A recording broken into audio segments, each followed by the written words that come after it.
Je m'appelle Oumissène, je suis secrétaire générale du Centre culturel Russe Kaliningrad. Et aujourd'hui, ici, nous sommes au lycée Tcharoy, en train de clôturer un mois intensif d'activités qu'on a fait avec nos invités d'honneur, l'Université de Tcheliabinsk. En effet, après avoir organisé des cours particuliers pour des petits groupes à l'école Koto, après avoir organisé 2 jours de conférences intensives pour 300 étudiants pour leur montrer les perspectives d'études, nous sommes ici aujourd'hui au lycée Tcharoy en train de conclure une visite de 2 semaines où 2 professeurs sont allés dans les lycées de la France et à Tcharoy, rencontrer les élèves, rencontrer les professeurs et essayer d'expliquer et de partager leurs compétences en tant que professeurs de russe, mais aussi de voir comment s'enseigne la langue de russe et forcément faire des petites distributions de cadeaux qu'ils ont emmenés de leur université. C'est un très grand plaisir pour nous de rencontrer et d'accueillir et de toujours être présent avec nos partenaires universitaires de Tcheliabinsk. Ce ne sont pas les seules universités avec lesquelles nous travaillons, mais c'est sûrement les plus intensifs, les plus prêts à entamer de nouvelles perspectives et de nouveaux projets ici dans notre pays. Et nous les accueillons avec joie parce que grâce à eux, nous sommes en mesure de pouvoir apporter une aide concrète aux professeurs et à l'équipe pédagogique qui est ici au Sénégal. Nous ne sommes pas des professionnels, mais eux, ce sont des professionnels. Et je crois que vu la réaction des professeurs, et nous les entendrons parler bientôt, vous verrez que ce n'est que plus en plus que nous sommes en train d'essayer de réaliser. Et bien sûr, ce soutien-là, il va aussi pour tout ce qui est la formation de la langue russe, parce que plus il y aura des universités, plus on aura des événements culturels, éducatifs que nous organisons ici, et plus nous allons intéresser les élèves, rassurer les parents d'élèves qu'effectivement, la possibilité d'aller étudier en Russie et de revenir avec un beau diplôme, ce n'est pas un rêve, c'est tout à fait une réalité. En tout cas, nous sommes très heureux ici. C'était une rencontre auspice qu'on a eue lors du Forum Russie-Afrique à Saint-Pétersbourg. Et depuis ce temps-là, la relation n'a fait qu'augmenter et s'accroître. Et nous espérons que l'année prochaine, nous serons en mesure de visiter encore plus de lycées et faire encore plus pour le système éducatif sénégalais et donner une chance aux jeunes d'aller étudier et de découvrir la Russie. Mais aussi peut-être d'inviter les Russes à venir ici, on sait jamais. En tout cas, voilà, merci beaucoup. Présenter d'abord. Voilà, bonjour, je m'appelle Ahmad Sengadou, je suis le président de l'association de professeurs de Russie. Nous sommes là aujourd'hui au lycée de Tchad, dans le cadre d'un programme d'échange pédagogique entre nos partenaires de la Russie, précisément de l'université de Nougal-Boussout, de la ville de Tcheliabinsk.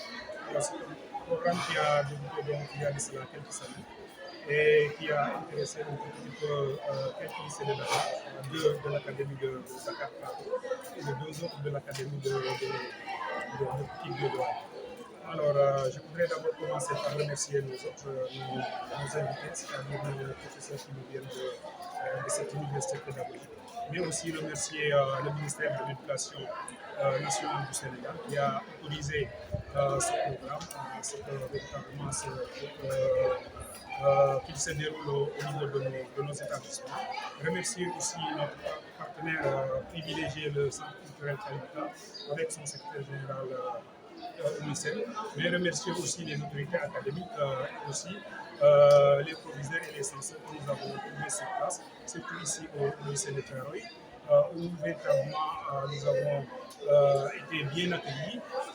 Les cours se déroulent normalement. Je remercie aussi mes collègues professeurs de russe ici au lycée de Tcharoy qui m'ont ménagé beaucoup d'efforts pour la réussite de ce programme. Donc ce programme se déroule sous forme de thématique où nos professeurs de Tcheliabinsk nous apprennent à mieux connaître la Russie suivant véritablement ses différentes facettes.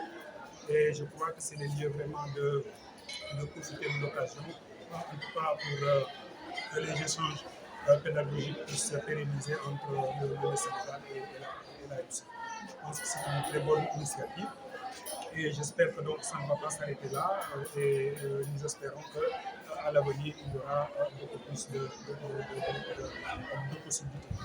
Je signale également qu'il n'y a pas eu que des échanges pédagogiques, il y a eu également des dons de manuels, de livres, des kits dédiés aux professeurs partout où on est passé. Nous sommes aussi à Tcharoy aujourd'hui et à partir de jeudi, nous irons au lycée zone de recasement de Kermassa. Voilà, je vous remercie. Depuis 2005. Et avec 3 classes pédagogiques, on se retrouve maintenant avec 11 classes pédagogiques. Et on essaye ici. Donc pour dire l'ampleur de la langue dans notre établissement, les élèves ont bien compris cette langue et l'ont bien embrassée. Donc c'est très heureux de retrouver des collègues qui nous viennent très loin, parce que la Russie qui nous semblait très loin aujourd'hui, très proche, avec beaucoup de possibilités. Donc aujourd'hui on parle du pétrole et du gaz, et les Russes ont de très grandes écoles dans ce domaine-là. Donc ils n'ont rien à envier aux Européens.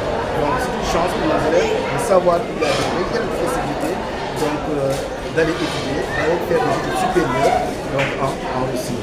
Donc c'est en cela que nous appelons nos collègues de Kyrgyz. Et ce ne sont pas les premiers. Donc l'année passée, nous avons accueilli notre université pour dire de l'intérêt que porte la Russie actuellement à l'Afrique. Et c'est de bonnes guerres pour la formation de nos cadres. Ça n'a pas commencé aujourd'hui. Depuis les années 60, les Russes ont beaucoup contribué dans la formation des cadres. Mais l'ampleur est devenue beaucoup plus importante aujourd'hui. Et nous l'avons constaté et nous félicitons les collègues d'avoir réussi le défi de l'organisation et de la mobilisation. Donc la salle est remplie, voilà, les élèves sont très enthousiastes, nous professeurs aussi, nous le sommes, et nous disons vive la langue russe et vive la coopération entre le Sénégal et la Fédération russe. Juste une question, étant une langue étrangère, comment les élèves arrivent à s'approprier la langue? Voilà. C'est vrai que la Russie, du point de vue culture, est très éloignée du Sénégal. Ça n'a pas commencé aujourd'hui. Depuis les années 60, les Russes ont beaucoup contribué dans la formation des cadres. Mais l'ampleur est devenue beaucoup plus importante aujourd'hui. Et nous l'avons constaté et nous félicitons les collègues d'avoir réussi le défi de l'organisation et de la mobilisation.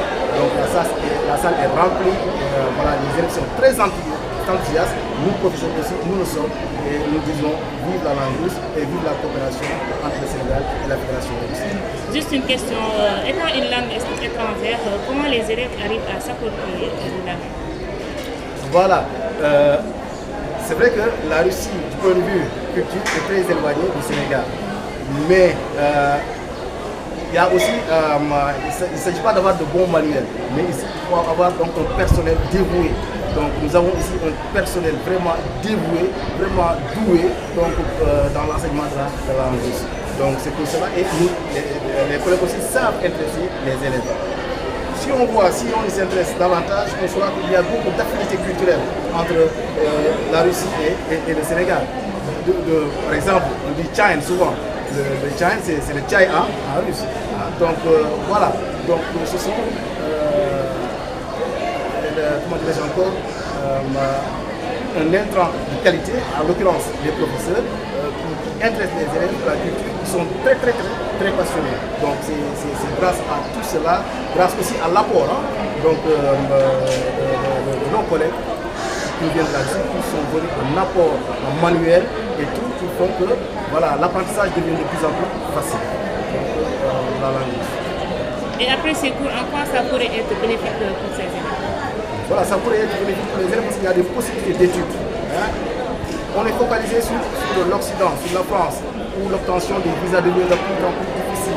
Maintenant, la Russie nous offre beaucoup de possibilités. Moi, j'ai eu beaucoup de mes élèves qui sont maintenant docteurs, qui ont eu leur master en Russie et poursuivent leurs études en France, par exemple.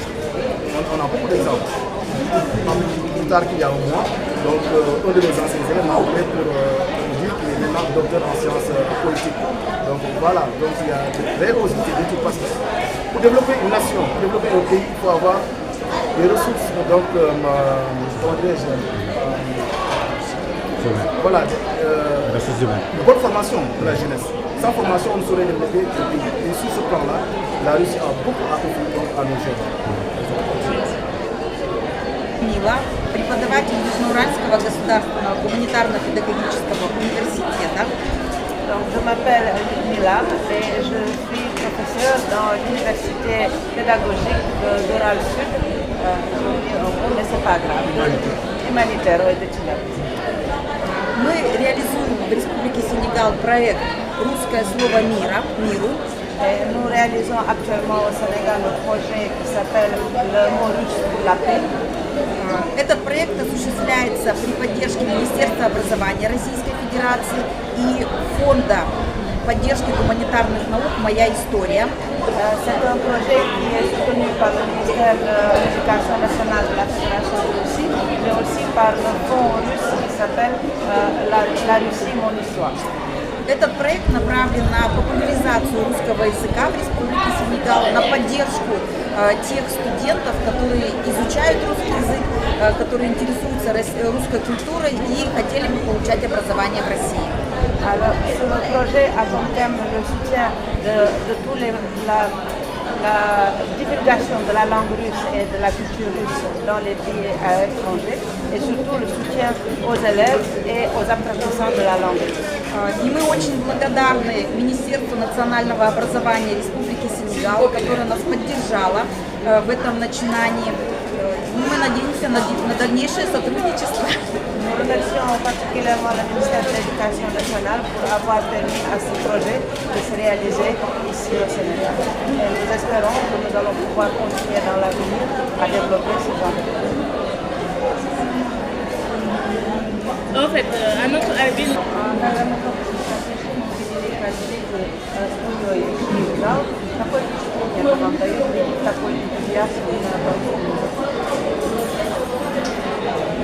Вчера мы в этом лицее работали первый день, и было очень много у нас студентов. Нам было очень приятно видеть столько студентов, которые изучают русский язык. И мы очень благодарны им, что они пришли на наши мероприятия. Мы получили очень хорошие отзывы. Вчера студентам очень понравилось. И мы надеемся, что в следующие дни будет также все доброжелательно, гостеприимно и массово. И надеемся, что мы продолжим свой проект в том же духе. Ici à Charoy, nous sommes déjà le deuxième jour et hier, quand nous avons fait les cours, il y avait énormément de jeunes qui étaient là, enthousiastes, ouverts et très intéressés. Cela nous a bien sûr énormément plu parce que nous voyons chez eux cet engouement que nous ne attendions pas. Et nous espérons que aujourd'hui et demain, quand nous allons revenir, que ce même engouement sera partagé et apprécié parce que nous voyons avec quel plaisir ils apprennent notre langue et ça nous va de bon cœur. Nous remercions beaucoup le proviseur du lycée de Charoy, M. Camara, les professeurs de langue russe ici,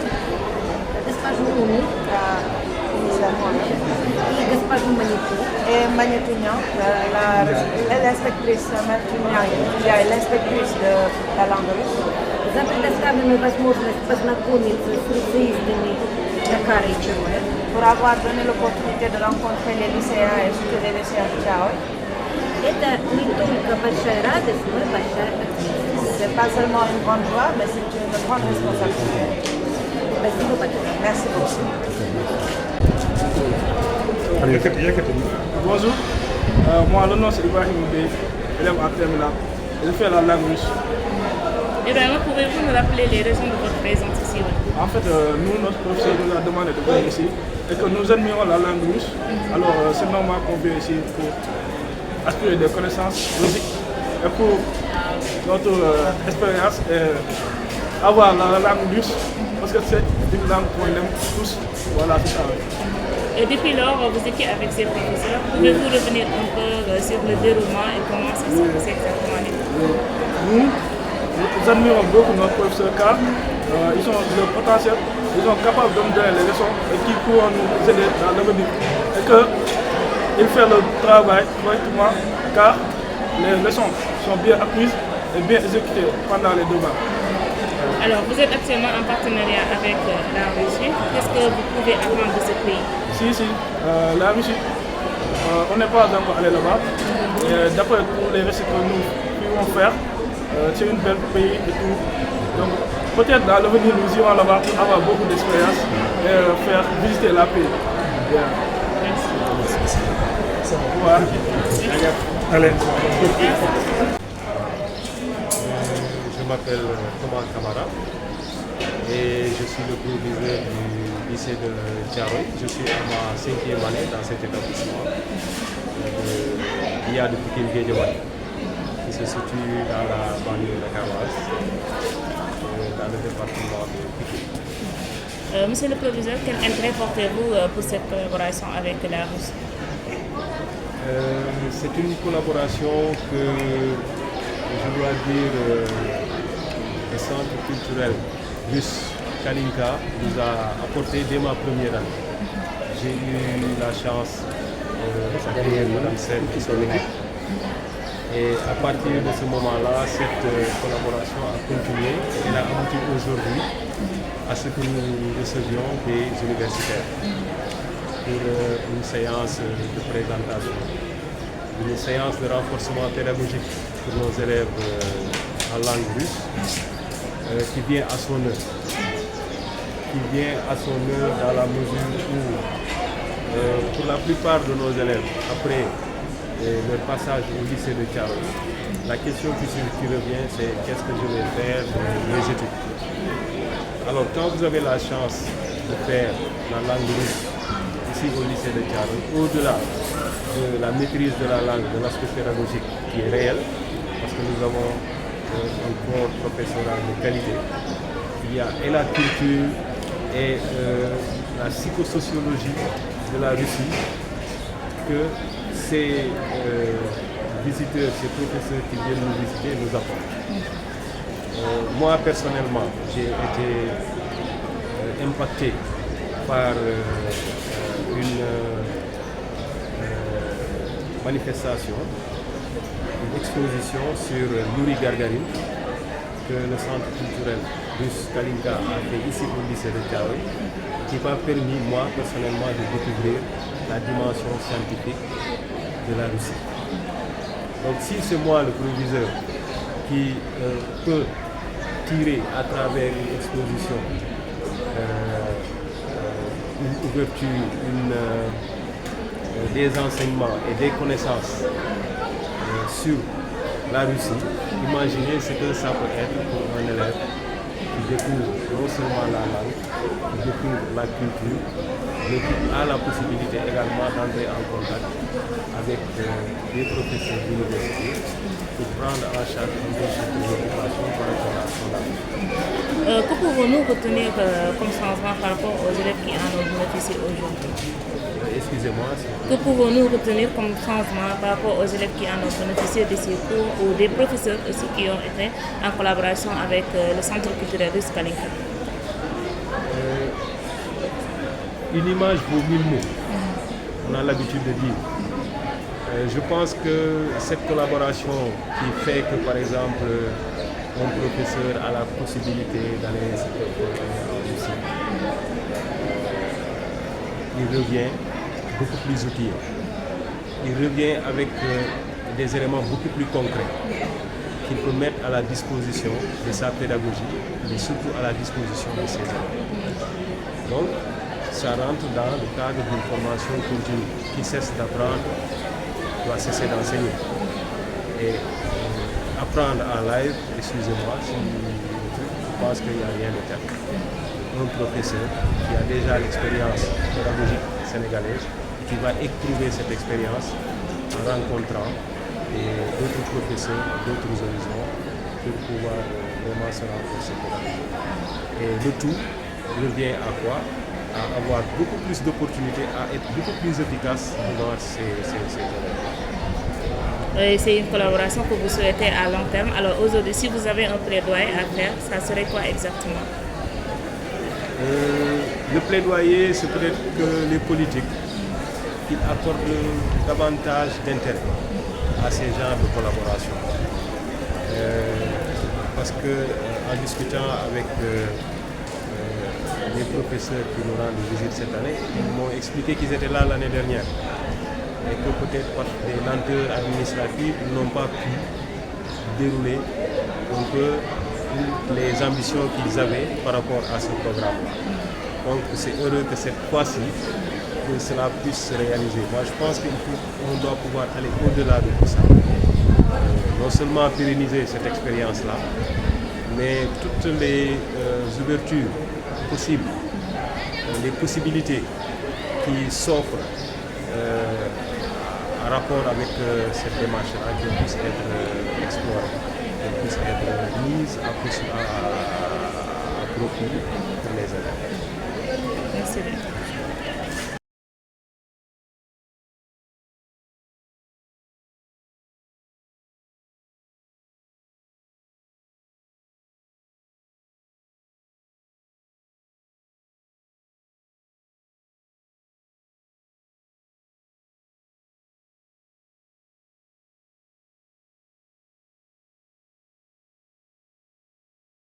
Thank you.